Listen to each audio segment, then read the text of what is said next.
اوا کیا من جو کانا تھا میتن مردہ فاحییناہ پھر ہم نے اس کو زندہ کیا. فا تو ہو ضمیر ہے, احیینا ہم نے زندہ کیا اس کو. وجعلنا اور بنایا ہم نے لہو اس کے لیے نورن ایک نور, یمشی وہ چلتا ہے بھی اس کے ساتھ فی الناس لوگوں کے مابین, کمن جیسا کہ مثلہ اس کی مثال ہو, کمن مثلہ ہو سکتا ہے اس کی مثال فی الظلمات اندھیروں میں, لیسا نہیں ہے بخارج نکلنے والا منہا ان میں سے.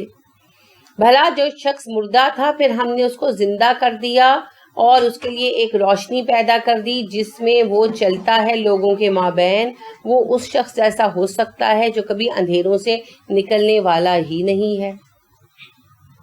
مومن اور غیر مومن کی مثال بیان ہوگی کہ ہم نے ایک بندہ دنیا میں زندہ تھا مگر روحانی اعتبار سے اس میں کوئی زندگی نہیں تھی, اس میں کوئی عقل نہیں تھی, کوئی علم نہیں تھا, تو ہم نے اسے ایک نور دیا یعنی دین کی روشنی عطا کی, قرآن کی روشنی عطا کی, تو وہ روشنی میں آ گیا اور لوگوں کے مابین اپنا رستہ اس روشنی میں دیکھ کر بنا رہا. تو وہ اور ایک ایسا بندہ جو دین قبول ہی نہیں کر رہا, کافر ہی ہے, اور اس کے قبول کرنے کی توقع بھی کوئی نہیں ہے, دونوں باہم برابر نہیں ہو سکتے. یہاں مردے سے مراد اصل میں جو اللہ نے کہا نا کہ ایک بندہ مردہ تھا ہم نے اسے زندہ کیا, دل کا مردہ ہونا اور زندہ ہونا مراد ہے. ایک بندہ بالکل جاہل تھا, کچھ علم نہیں تھا جیسے ہم لوگ رہے اپنے ماضی میں, پھر اللہ نے فضل کیا اور روشنی عطا کی, اب وہ روشنی میں راستہ دیکھتا ہے, یعنی جب اسے ضرورت پیش آتی ہے حلال و حرام سمجھنے کی یا کوئی مسئلہ سمجھنے کی, وہ ادھر ادھر نہیں بھٹکتا بلکہ قرآن سے رجوع کرتا ہے, حدیث سے رجوع کرتا ہے اور اس کی وجہ سے احکامات جان لیتا ہے. تو وہ بندہ اور جس نے قرآن و حدیث کو چھونا بھی نہیں ہے اور نہ اس کا کوئی امکان ہے کہ وہ چھوئے گا, وہ بندہ دونوں برابر نہیں ہو سکتا, کیونکہ اس کو جب بھی کوئی مسئلہ پیش آتا ہے وہ اپنی ٹارچ جلا لیتا ہے.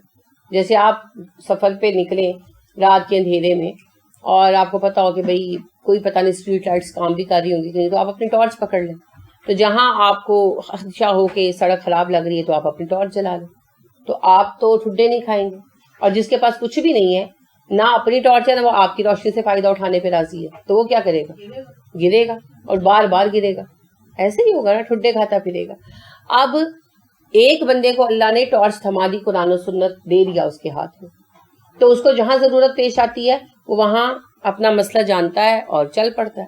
اب جو نہیں جانتا اس کے پاس دو راستے ہیں, یا تو وہ آپ سے دلیل لے لے قرآن اور سنت کی, دلیل کے ساتھ سمجھ لے اور اس پر عمل کر لے, اور یا پھر اپنی روشنی لے لے, خود پڑھ لے, سیکھ لے. نہ وہ پڑھنے سیکھنے پر آمادہ ہے نہ وہ آپ کی بات ماننے پر آمادہ ہے, تو پھر وہ تو ٹھڈے ہی کھائے گا ساری عمر, اس کا کوئی حل نہیں ہو سکتا. تو دونوں کی حالت کا فرق برقرار رہے گا. تو اللہ فرما دے کہ ان کی باتوں سے مروب مت ہوا کرو, ان کی باتوں سے پریشان مت ہوا کرو. تمہیں میں نے روشنی عطا کر دی ہے, نور دے دیا ہے, تم اس کی روشنی میں, قرآن کی روشنی میں اپنا راستہ بنا دو. تمہیں دوسروں کو دیکھنے کی کیا پڑی ہے, ٹھیک ہے. اپنے ملت پر قیاس اقوام مغرب سے نہ کر, خاص ہے ترکیب میں قوم رسول ہاشم. تو بات یہ ہے کہ ہمیں جو روشنی دی گئی ہے, جو نور دیا گیا ہے, وہ کنفرم ہے, آتھورائزڈ ہے, اتھینٹک ہے. تو ہمیں دوسروں سے پریشان ہونے کی, مروب ہونے کی ضرورت نہیں ہے. بس بات یہ ہے کہ اپنی روشنی کا استعمال کریں.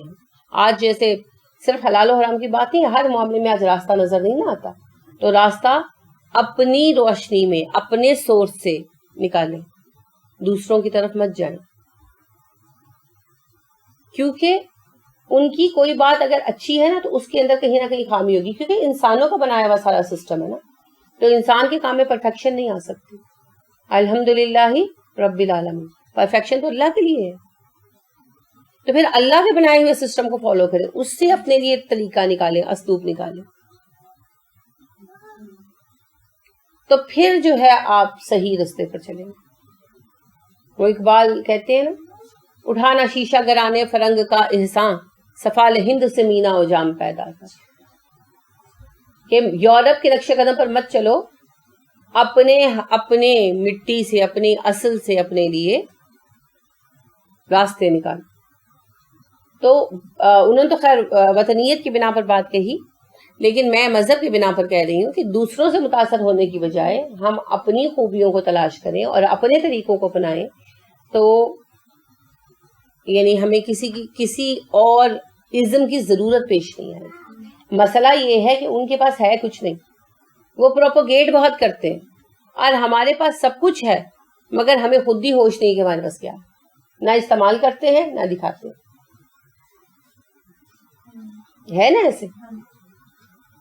اب آپ دیکھیے کہ پچھلے دن ایک ویڈیو تھی، اپلوڈ ہوئی تھی، بڑی وائرل ہوئی تھی، اچھی تھی، کسی یورپی ملک میں، کیونکہ ویڈیو پہ کوئی ساؤنڈ نہیں تھا، کچھ نہیں تھا، نیوز کا ایک حصہ تھا۔ وہ ایک جو ہے مرغابی سڑک پر آ گئی، تو اس کے بچے جو ہیں وہ گٹر میں گر گئے، تو جو پولیس ہوتی ہے، یہ ٹریفک پولیس، تو اس کے سپاہیوں نے اس کے سارے بچے نکال کر گٹر میں سے اس کو دیے واپس، اور وہ پھر اپنے بچوں کو لے کر واپس چلی گئی جنگل میں، انہوں نے اس کو جنگل کی طرف واپس کر دی۔ بہت اچھا کام کیا انہوں نے، کوئی اس میں شک نہیں۔ آپ دیکھیے کیا رسول اکرم صلی اللہ علیہ وآلہ وسلم نے اپنے صحابہ کو منع نہیں کیا جانوروں کے بچے اٹھانے سے، پرندوں کے؟ وہ جو ایک صحابی نے بچے اٹھا لیے اور وہ مادہ پرندہ ساتھ ساتھ آ رہا تھا، تو آپ نے کہا تم میں سے کس نے اس کو تکلیف دی ہے؟ ایک صحابی نے کہا جی میں نے بچے اٹھائے، آپ نے کہا واپس رکھ کر آؤ۔ اور آپ صلی اللہ علیہ وسلم کے بتانے سے صحابہ منع نہیں کرتے تھے۔ حضرت عمر تھے نا، تو ان کے چھوٹے بیٹے تھے، سب سے چھوٹے عاصم، انہوں نے ایک پرندہ قید کر لیا، تو عمر فاروق رضی اللہ عنہ نے اس کا کان پکڑ کر جھنجھوڑتے ہوئے ان کو کہا کہ تم پرندہ قید کرتے ہو، وہ بھی حرم کا؟ ان کے ایک تو پرندہ قید کر رہے ہو، یہ گناہ ہے، اور اس پر دوسرا گناہ یہ کہ حرم کا پرندہ پکڑا ہے آزاد کو۔ تو رسول اکرم صلی اللہ علیہ وسلم وہ پہلے شخص تھے ایک طویل عرصے کے بعد، ویسے تو ہر نبی نے یہ کام کیا، جنہوں نے جانوروں کے حقوق میں آواز اٹھائی۔ تو جب حبشہ میں پہلا وفد گیا تھا اور اس کے پیچھے عمر بن العاص گئے تھے، تو انہوں نے کیا مسلمانوں کے خلاف کہا تھا؟ یہ وہ لوگ ہیں جو عورتوں اور جانوروں تک کے حقوق کی بات کرتے ہیں، کہ رسول اکرم صلی اللہ علیہ وسلم نے کہا کہ زندہ جانوروں کے کوہان، اونٹوں کے نا کوہان سے گوشت کاٹتے تھے، تو آپ صلی اللہ علیہ وسلم نے منع کیا کہ زندہ جانوروں کی کوہان مت کاٹا کرو۔ دوسرا بڑا مسئلہ یہ تھا کہ اونٹوں کی پیشانیاں داغتے تھے، تو آپ صلی اللہ علیہ وسلم نے فرمایا کہ اونٹوں کو داغ مت لگایا کرو، اور اگر بڑا ہی ضروری ہے تو پھر ان کی پشتوں پر لگاؤ، کہ وہاں زخم گہرا نہیں نہ آتا۔ ان کی شکلیں مسخ مت کرو، اللہ تمہاری شکلیں مسخ کر دے، منع فرمایا۔ اسی طرح ان کے کان کاٹ لیتے تھے بطور نشانی، آپ نے اس سے بھی منع کیا۔ پھر آپ دیکھیں کہ مدینہ میں آپ صلی اللہ علیہ وسلم تھے، ایک باغ میں ویسے ہی گئے، تو وہاں ایک اونٹ بندہ تھا، آپ کو دیکھ کر زور زور سے بلبلانے لگا، تو اس کی جو ہے نا، انس کہتے ہیں ہڈیاں پسلیوں کی اگری ہوئی تھی، اتنا بھوکا رکھتا تھا اس کا مالک۔ تو آپ صلی اللہ علیہ وسلم نے اس کے مالک کو بلوایا اور اس کی پشت پر ہاتھ پھرا، تھپ تھپایا، تو اس کے مالک کو بلوایا اور کہا کہ تم اس جانور کے معاملے میں اللہ سے نہیں ڈرتے؟ اور آپ صلی اللہ علیہ وسلم نے باقاعدہ اصول دیے کہ جانوروں پر ان کی برداشت سے زیادہ بوجھ مت لاد دو، ان کی ہمت سے زیادہ کام مت لو، انہیں پورا کھانا دو، ایک وقت میں زیادہ لوگ، ان کی برداشت سے زیادہ لوگ ان پر سوار مت دو۔ تو آپ صلی اللہ علیہ وسلم نے جانوروں کے پورے رائٹس دیے۔ آپ کتے اور بلی والی حدیث اکثر نہیں سناتے تھے، وہ جو عورت نے کتے کو پانی پلایا تھا اور ایک عورت نے بلی کو باندھ دیا تھا، تو عباس کہتے ہیں اکثر سنایا کرتے تھے، یہاں تک کہ ایک مرتبہ صحابہ نے، ایک صحابی جو دیہات کے تھے، تو انہوں نے پوچھا کہ جانوروں کی خدمت کرنے پر بھی اجر ہوگا؟ حیران ہو گئے کہ دیہات کے آئے ہوئے تھے نا، تو آپ صلی اللہ علیہ وسلم نے فرمایا ہر زیرو کی خدمت کرنے کا اجر ہے، یہاں تک کہ اگر تم ایک پیڑ لگاتے ہو اور اس پیڑ سے کوئی جانور پرندہ آ کر دانا کھاتا ہے، یا کوئی جانور یا انسان سائے میں بیٹھتا ہے، تمہیں اس کا بھی اجر ملے گا۔ تو آپ صلی اللہ علیہ وسلم نے باقاعدہ رائٹس اسٹیبلش کیے اور مسلمانوں میں باقاعدہ اصول رکھے۔ پھر آپ نے یہ نہیں بتایا کہ جانور کے سامنے چھری تیز مت کرو، ایک جانور کے سامنے دوسرے جانور کو ذبح مت کرو۔ اس پر سوال کیا جاتا ہے کہ جی کیوں؟ بنیادی بات ہے اذیت مت دو، اتنی سینس ان میں بھی ہے کہ اس کو مارا جا رہا ہے، موت زندگی کا احساس ان کے اندر بھی ہے نا، تو لہٰذا ایک جانور کے سامنے دوسرے کو ذبح مت کرو، اس کو تکلیف ہوگی، بنیادی بات یہ اذیت مت دو ان کو۔ اسی طرح ان کو اس طرح ذبح مت کرو کہ ان کو تکلیف ہو، ساری باتیں بتائیں آپ صلی اللہ علیہ وسلم نے۔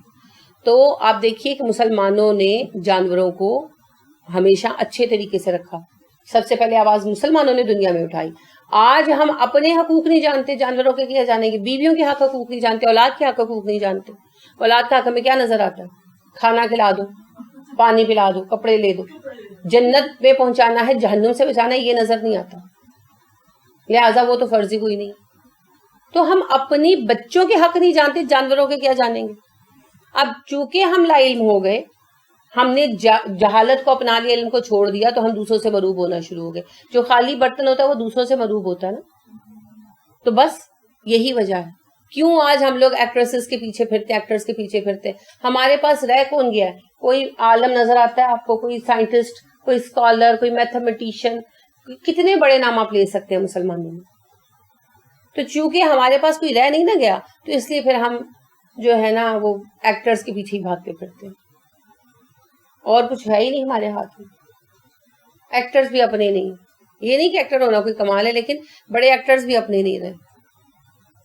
تو بات یہی ہے کہ اسلام ہر ایک چیز کا پورا فارمولا دیتا ہے. ہمارے پاس کسی چیز کی کمی نہیں ہے، بس مسئلہ یہ ہے کہ ہمیں علم نہیں ہے. پھر اقبال کے شعر مجھے یاد آ رہا ہے، وہ کہتے ہیں وائے ناکامی متائے کارواں جاتا رہا، کارواں کے دل سے احساس زیاں جاتا رہا. کہ ایک دفعہ نقصان کیا ہو گیا، چوری کیا ہو گئی، لٹ کیا گیا، ہمارا تو کارواں یہ بھول ہی گیا کہ اس نے نقصان اٹھایا ہے، اس نقصان کو ختم کرنا ہے. ہم تو بے حس ہو گئے ہیں، ہم نے احساس ہی ختم کر دیا. تو ہمارے پاس اپنا سب کچھ ہے، ہمیں دوسروں سے مروب ہونے کی ضرورت نہیں. تو اللہ رب کریم نے ارشاد فرمایا جسے قرآن کی روشنی دے دی گئی وہ اپنا راستہ اس علم کی روشنی میں دیکھتا ہے، اور وہ بندہ جو اندھیروں سے نکلنے پر راضی ہی نہیں ہے، دونوں برابر نہیں ہو سکتے. کذالکا اسی طرح زینا خوبصورت بنا دیا گیا للکافرین کافروں کے لیے ما کانوا یعملون ان کے اعمال کو، اسی طرح کافروں کے لیے ان کے اعمال خوبصورت بنا دیے گئے. آپ دیکھیے عیسائی انجیل پر تو ہے نا، اب انجیل بھی تو حلال کرنے کا حکم دیتا ہے، ذبح کا حکم دیتی ہے. انہوں نے اپنے مذہب کو نام نہاد جانوروں کے حقوق کی بنا پر بدل دیا، اور آج پورا جو مسیحی دنیا ہے وہ جھٹکا کھاتی ہے گوشت جو ان کے مذہب میں حرام ہے. اسلام کو چھوڑ دیں، ان کے مذہب میں حرام ہے، اور انہیں آج یہ بھی نہیں پتا کہ ہم حرام کھا رہے ہیں. کیونکہ سرکاری طور پر جب یہ لیگلائز کر دی گئی چیز، لاگو کر دی گئی، تو پھر پریسٹوں نے، پادریوں نے اس پر بات کرنا بند کر دی. لہٰذا ان کو یہ اندازہ بھی نہیں ہے اکثریت کو کہ یہ جو کچھ ہم کر رہے ہیں ہمارے اپنے مذہب کے بالکل خلاف ہے. تو ان کا عمل ان کے لیے خوبصورت بنا دیا. اگر اس پہ فخر کرتے ہیں، اس پر وہ فخر کرتے ہیں. بالکل حرام ہے، کیوں نہیں ہے؟ سور بھی حرام ہے، شراب بھی حرام ہے. بائبل میں 15 مختلف آیتیں ہیں جو سور اور شراب کی قطعی حرمت دیتی ہیں. لیکن شراب کتنی عام ہے پتہ ہی آپ کو، مجھے بتانے کی ضرورت تو نہیں ہے. ہر جگہ پر پب ہے. پب کیا ہوتا ہے؟ پبلک یوٹیلیٹی بارز، جہاں پر سستی شراب ملتی ہے. اصل میں جس وقت انڈسٹریل ریولوشن آیا اور معاشرے کو ایک نئے سانچے میں ڈھالا گیا تو قدرتی طور پر لوگ پینک ہوئے. اب دیکھیں، آپ گھروں میں بیٹھی ہوئی عورتیں ہیں، اگر آپ کو اکسا کر گھر سے کارخانے لے جایا جائے، یعنی اور آپ جاب شروع کر دیں ساری کی ساری، بیک وقت ایک بڑا چینج آ جائے. اب گھر آئیں تو تھکی ہوئی ہوں گی، آپ کو کام کرنا پڑے گا، ٹینشن ہوگی. اور اگر آپ کام نہیں کریں گی اور شوہر کو کھانا نہیں ملے گا تو شوہر کو ٹینشن ہوگی. دونوں صورتوں میں جھگڑا ہوگا، دونوں صورتوں میں دونوں کو ٹینشن ہوگی. تو کیا بڑھے گا معاشرے میں؟ Frustration, depression. حال کیا ہے؟ یا تو اصل زندگی اپنا لو، اصل طریقہ زندگی کی طرف آؤ. ایک بندہ، دیکھیں یہ اصولی بات ہے، 2 بندے گھر چلا رہے ہیں، ایک مرد ایک عورت، ان میں سے ایک گھر رہے اور ایک کما کر لائے. ایک وہ کمائی کے ساتھ گھر کو آرگنائز کرے اور دوسرا کما کر لائے. اس میں کوئی راکٹ سائنس نہیں ہے. اگر دونوں کمانے نکل جائیں گے گھر کون چلائے گا؟ کوئی ایک تو چاہیے.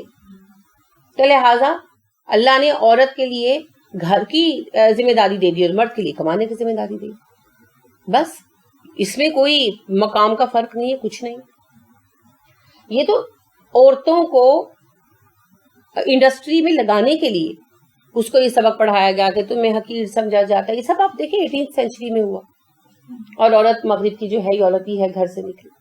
اب دوسرا راستہ کیا؟ اب انہوں نے یہ تو نہیں کرنا تھا کہ خاندانی نظام پھر بحال کر دیں، کیونکہ انہوں نے اتنی مشقت کر کے 15-20 سال پروپوگیشن پر پیسہ لگا لگا کر عورتوں کو گھر سے نکالا تھا، وہ تو اب ان کو واپس نہیں بھیجنے والے تھے، ان کی انڈسٹریاں نہ بند ہو جاتی، ملیں نہ رک جاتی. پھر دوسرا راستہ کیا تھا؟ ان کو سب کچھ بھلانے میں مدد دی جائے، اور وہ ایک ہی طریقہ ہے نشہ. تو لہٰذا پھر شراب عام کر دی گئی. آپ کو پتہ ہے شراب بھی حرام، یعنی کہ لیگلی منع تھی، مذہباً تو حرام ہے نا، جیسے پاکستان میں شراب ممنوع ہے وہاں بھی تھی. تو ابھی دیکھیں پاکستان میں شراب منع ہے نا، تو درست ہے کہ پینے والے پیتے ہیں، لیکن سر عام تو نہیں کوئی پی سکتا، جگہ جگہ کونوں پہ تو نہیں بک سکتی کیونکہ انلیگل ہے. ڈراموں میں ٹی ویوں میں بیٹھ کر تو نہیں پی سکتے، چاہے ویسے حقیقی زندگی میں پیتے ہی ہوں. سیاستدان بھی ایون پیتے ہیں تو چھپ چھپ کے پیتے ہیں. تو اس کی وجہ سے یہ جرم ڈھکا چھپا ہے. پاکستان کی جو 22 کروڑ یا 24 کروڑ آبادی ہے اس میں سے کتنے لوگ پیتے ہوں گے؟ 2 کروڑ پیتے ہوں گے، اللہ نہ کرے. نہیں، جتنا شور مچایا جاتا ہے کہ بہت پیتے ہیں بہت پیتے ہیں بہت پیتے ہیں، تو 2 کروڑ پیتے ہوں گے، 3 کروڑ پیتے ہوں گے. 20 کروڑ میں سے 22 کروڑ میں سے تو کچھ بھی نہیں ہے نا وہ. اور وہاں ہر کوئی پیتا ہے، نہ پینے والا ایک عجوبہ ہے. تو وہاں بھی یہ لیگلی جرم تھا شراب بنانا، شراب بیچنا. جب انڈسٹریل ریولوشن ہوا اور فرسٹریشن ابھر کر سامنے آئی اور معاشرہ جو ہے وہ ڈپریشن کا شکار ہونے لگا، تب پھر انہوں نے حل ڈھونڈا، شراب عام کر دی اور پبلک یوٹیلیٹی بارز یعنی پبز بنا دیے. ہر محلے کی نکڑ پر ایک پب ہے. اب وہاں کیا ہے، آتے ہوئے 2 پیگ لگا لو اور دم مارو، دم مٹ جائے غم. 2 پیگ لگا لو. اب میاں بھی ٹن بیوی بھی ٹن، لڑنے کی بھی ہمت نہیں ہے. سیدھی سی بات ہے. آتے ہوئے برگر پکڑ لو، گھر بیٹھ کے کھا لو، میاں ادھر لڑک گیا بیوی ادھر لڑک گئی. ہوش ہوگا تو لڑیں گے بھی تب نا جب ہوش ہوگا. لہٰذا دن بھر کتوں کی طرح کام کرو اور واپس آؤ، نشہ کرو اور سو جاؤ. صبح اٹھو، نشہ اتارنے کے لیے کافی کا کپ پیو اور پھر کام پر چلے جاؤ. وہاں ناشتہ آرڈر کر کے منگاؤ اور دن بھر پھر کام کرو. لہٰذا وہ پوری دن کام میں اور رات نشے میں، پوری زندگی اسی سائیکل میں نکل جاتی ہے. تو بالکل اصل میں اپنے مقصد کے لیے لوگوں کو استعمال کیا کارخانے داروں نے اور عوام کی زندگی تباہ کر دی. اس کا شعور اب آ رہا ہے لوگوں میں، جب وہ اکیلے ہو گئے، جب ان کے ہاتھوں میں کچھ نہیں رہا. لیکن اب اس راستے سے واپس پلٹنا بہت مشکل ہے، کیونکہ عیاشی چاہے مضر بھی ہو، چھوڑنا بہت مشکل ہوتا ہے. جیسے ایک شرابی کو پتا چل جائے کہ میں مرنے والا ہوں تو بھی شراب نہیں چھوڑی جاتی. وہ غالب کہتے ہیں نا، چھٹتی نہیں ہے منہ سے یہ کافر لگی ہوئی. تو منٹو تھے نا، سعادت حسن منٹو، تو شراب کی بری لت پڑ گئی، پھر ہم انڈسٹری کی لائن میں آئے. بچپن میں ان کو ٹی بی ہوئی، تو نیچرل ٹی بی تھی، اس زمانے میں میڈیسن نہیں اتنی ہوتی تھی. کشمیر بھیج دیا گیا، علاج سے صحت مند ہو گئے، کافی سال جیے. پھر درمیانی ایج میں فلم انڈسٹری سے وابستہ ہو گئے، تو وہاں شراب کی لت پڑ گئی، اور ایسی بھی پڑی کہ شدید قسم کے شرابی ہو گئے. اس کا رزلٹ وہ ہوا کہ پھیپھڑے گلنا شروع ہو گئے کثرت شراب نوشی کی وجہ سے. تو ڈاکٹرز نے کہا کہ تم بچو گے نہیں. بیوی تھی، بچے تھے چھوٹے چھوٹے. بہت کوشش کی شراب چھڑانے کی، لیکن وہ چھوڑ نہیں سکے سعادت حسن منٹو، اور وہ اسی وجہ سے مر گئے. ان کی اس کو پتا تھا کہ میں زہر پی رہا ہوں، ہی نوز دیٹ. کوئی ان پڑھ جاہل آدمی نہیں تھے، پڑھے لکھے شخص تھے، لیکن چھوڑ نہیں سکے. عیاشی کا یہی مسئلہ ہے، لت ہوتی ہے نا، نشہ ہوتا ہے. اب وہ بھی چھوڑنا چاہتے ہیں جو وہ چھوڑ نہیں پاتے، نہیں چھوڑ پاتے، بہت مشکل ہے، اس عیاشی سے پلٹ نہیں پا رہے. تو یہ سارا جو ہے نا، سارا کا سارا جال ہے چند سرمایہ داروں کا، جو پوری دنیا کو اپنے مقصد کے لیے استعمال کر رہے ہیں. اور دنیا میں سب بڑے سرمایہ دار یہودی ہیں. یورپ کے زوال کا سبب دنیا میں جب بھی جہاں بھی زوال ہوا ہے نا، یعنی میں آج کی تاریخ کی بات کر رہی ہوں، اسلام کے بعد کی تاریخ کی، اس کے پیچھے ہاتھ یہود کا ہی رہا. یورپ کے اس شدید اخلاقی اور معاشرتی زوال کے پیچھے یہود کا ہاتھ. وہاں انہوں نے مذہب بھی بدل دیا، عیسائیت کی جو شکل تبدیل ہو کر ہو چکی تھی اس کو بھی بدل دیا، اور معاشرتی اور اخلاقی قدریں بھی بدل دی.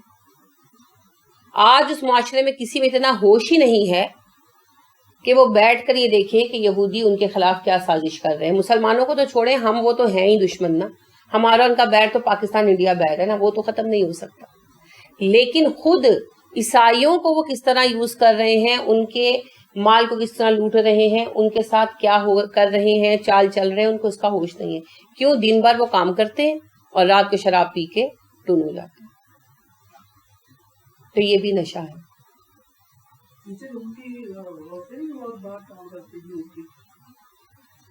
یہود جو ہے نا, انہوں نے اپنی زندگی کو عام لوگوں سے بہت مختلف رکھا ہوا ہے. وہ اپنے بچوں کی پرورش بھی مختلف بنیادوں پر کرتے ہیں.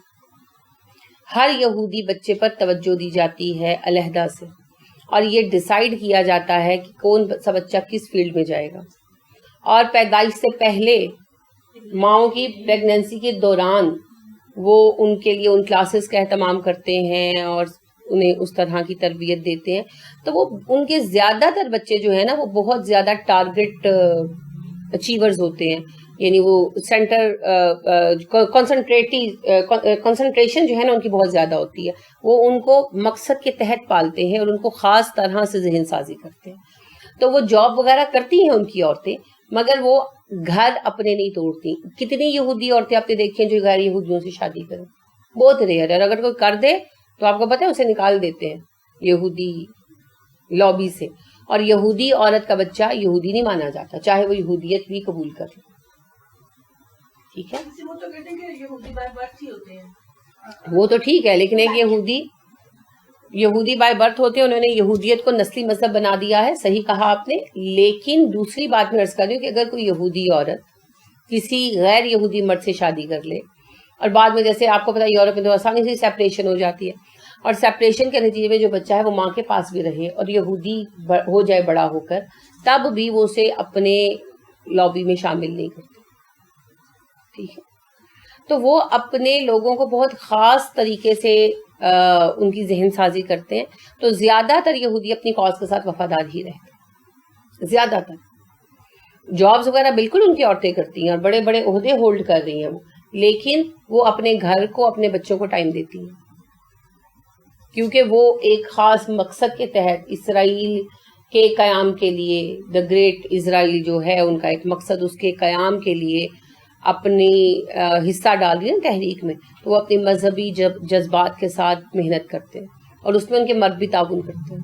اور سب سے کم نشہ کرنے والے لوگ یہودیوں میں بہت کم ہے کہ کوئی نشئی ہے. ویسے وہ سوشل ڈرنکنگ کے طور پر شراب تھوڑی بہت پی لیتے ہیں, لیکن بنیادی طور پر شرابی شروبی اور نشئی نہیں ہوتے. وہ بہت زیادہ چیک رکھتے ہیں ان چیزوں کے اوپر.